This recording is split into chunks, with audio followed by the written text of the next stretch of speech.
এতে আমি আর একটু আদা দিচ্ছি, আদার গন্ধটা লাগবে। আরও 1 চামচ মতো, 1.5 চামচ মতো আদা দিলাম। দিয়ে এবার আমি ফ্রাই প্যান বসিয়ে দিয়েছি ননস্টিক, তাতে তেল মাখিয়ে নেব, রিফাইন তেল। আমি এখন রাতের একটা খাবার বানাবো, তার জন্য সকালে আমি ভিজিয়ে দিচ্ছি 1 বাটি এটা সিদ্ধ চাল। 1 বাটি এটা গোবিন্দভোগ চাল, 1 বাটি প্লেন সিদ্ধ চাল, 1 বাটি প্লেন গোবিন্দভোগ চাল, 1 বাটি বিউলির ডাল, আর একটু দিই বিউলির ডালটা, 1 বাটি বিউলির ডাল একসাথে। এবার এগুলোকে 5-6 বার ভালো করে ধুয়ে ভিজিয়ে রাখছি, কারণ এর মধ্যে যে পাউডারটা দেওয়া থাকে সেই পাউডারটা যেন চলে যায়। একদম স্বচ্ছ ট্রান্সপারেন্ট জল যখন বেরিয়ে এলো ততক্ষণে আমার ধোয়াটা ঠিক হলো। এইভাবে ধুতে হবে। দেখি, এখন আমি ডালটা বেটে নিচ্ছি, চাল ডালটা। তার মধ্যে আমি 2টো কাঁচা লঙ্কা দিয়ে দিলাম, তারপরে ফিরে আসছি।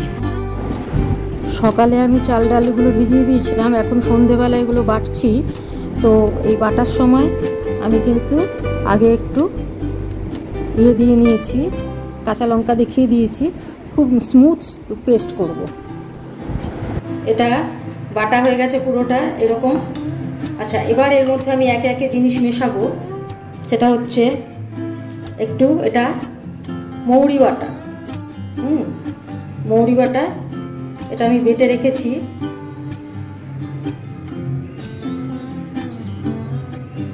দিয়ে দিচ্ছি একটু মৌরি বাটা, তারপরে দেবো এতে দিয়ে দিচ্ছি আদা বাটা, 1 চামচ আদা বাটা, আর কাঁচা লঙ্কা দিয়ে তো বেটেছি। এবার এতে দিয়ে দিচ্ছি আন্দাজ মতো নুন, 1 চামচ নুন লাগবে। নুনটা একটু কম হলেও অসুবিধা নেই, নিজেরা যে যার পরিমাণ অনুযায়ী নুনটা দেবেন। নিয়ে এবার এটাকে একটু গুলে নেব, এইভাবে গুলে নেব। এতে আমি আর একটু আদা দিচ্ছি, আদার গন্ধটা লাগবে। আরও 1 চামচ মতো, 1.5 চামচ মতো আদা দিলাম। দিয়ে এবার আমি ফ্রাই প্যান বসিয়ে দিয়েছি ননস্টিক, তাতে তেল মাখিয়ে নেব, রিফাইন তেল।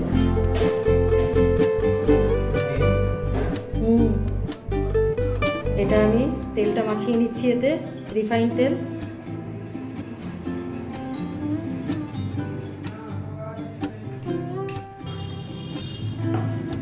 এবার এতে দিয়ে দিচ্ছি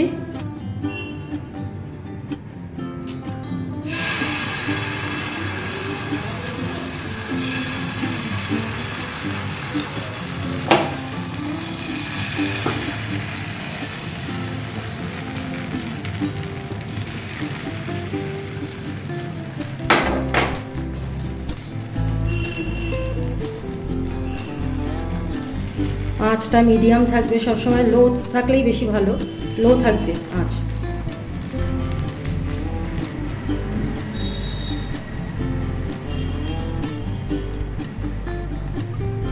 আর একটু পাতলা করে নেব, গোলাটা আর একটু পাতলা করে নেব।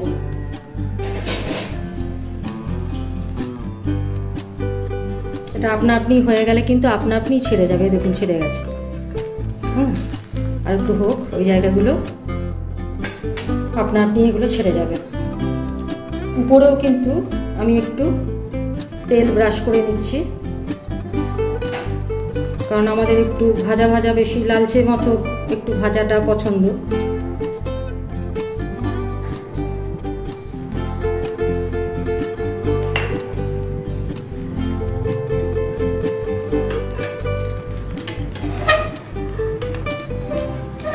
উঠে গেল।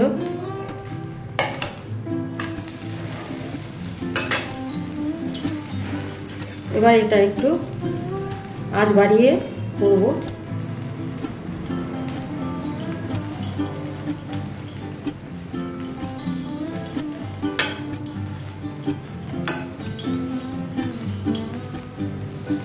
একটু লালচে করে ভাজবো।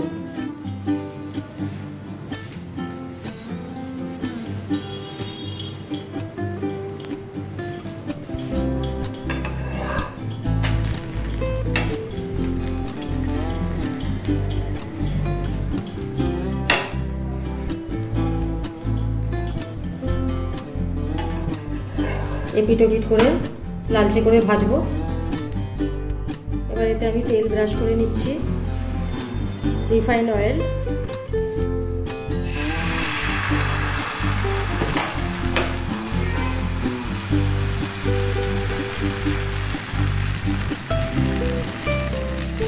একটু শেপ দেওয়ার চেষ্টা করছি। এটা আমার আসলে ফ্রাই প্যানটা বিশাল বড় সাইজের। এটা ধোসার এইগুলো ঠিক হয়, ধোসাটা একটু বড় হয়, আমার ধোসার তাওয়া আছে আলাদা। যাই হোক, এভাবে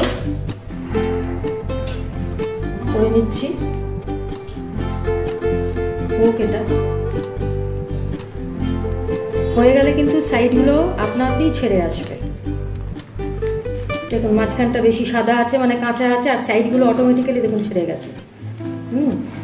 সাইডগুলো হয়ে গেছে যেহেতু ছেড়ে গেছে।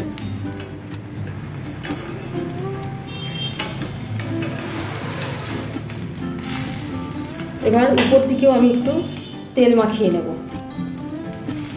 দু সাইডটাই একটু ভাজা ভাজা করে নেব। এমনও হতে পারে যে উল্টে দিয়ে তেল দিলাম, কিন্তু তাতে কি হয়, তেলটা বেশি লাগবে। সরু চাকলি, এটা সরু চাকলি তো ন্যাচারালি এটা তো কম তেলই থাকে আর কি।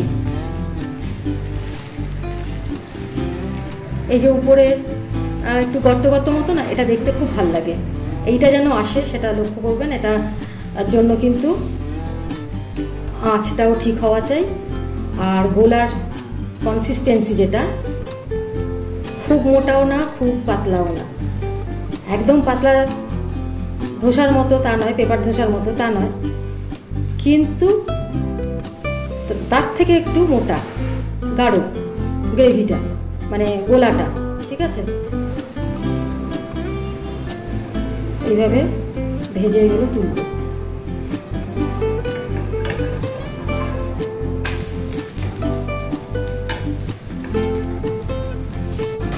আমার সরু চাকলি রেডি টু সার্ভ। এটা hot and sweet tomato sauce আমার বানানো। যেহেতু এটা এই সময়, সেই জন্য সস দিয়ে খাচ্ছি।